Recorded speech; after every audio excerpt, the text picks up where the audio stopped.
বাংলাদেশে গণতন্ত্রকে প্রাতিষ্ঠানিক রূপ দেব এবং আমাদের ৩১ দফা যে সংস্কার প্রস্তাব সেটা বাস্তবায়ন করব আমরা সবাই মিলে।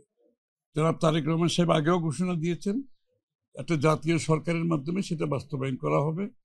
আমরা বিশেষ করে লন্ডন বৈঠকের পরে জনাব তারেক রহমান সাহেব এবং আমাদের ডক্টর ইউনূস সাহেবের সাথে, প্রধান উপদেষ্টার সাথে বৈঠকের পরে ফেব্রুয়ারির প্রথমার্ধে নির্বাচনের যে আলোচনা জনগণ সেটা অত্যন্ত ইতিবাচকভাবে নিয়েছেন এবং যে আশঙ্কা ছিল জনগণের মধ্যে সেটা কেটে গিয়েছে।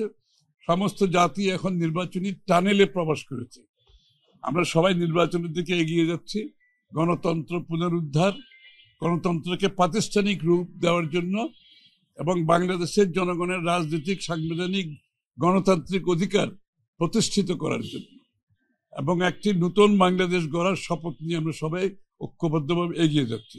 মবক্রেসির বিরুদ্ধে হচ্ছে বিএনপির কঠিন অবস্থান। আপনারা দেখেছেন, আমরা মবক্রেসির বিরুদ্ধে বিএনপি শক্ত অবস্থানে আছে।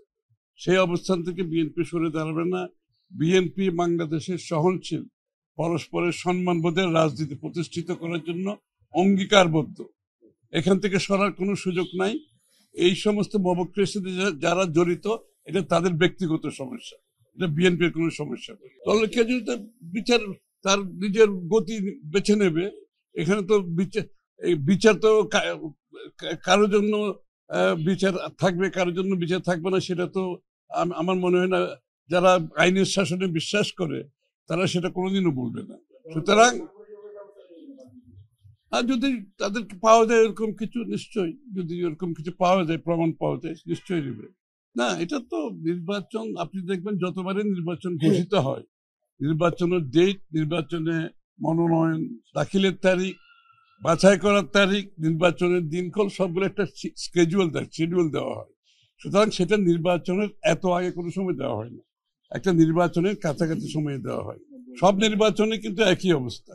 সুতরাং আমাদেরকে অতটুকু অপেক্ষা করতে হবে এবং নিশ্চিতভাবে ফেব্রুয়ারির প্রথমার্ধে নির্বাচনের দিকে আমরা সবাই এগিয়ে যাচ্ছি, জাতি এগিয়ে যাচ্ছে ঐক্যবদ্ধভাবে। সেটা হচ্ছে গুরুত্বপূর্ণ বিষয়।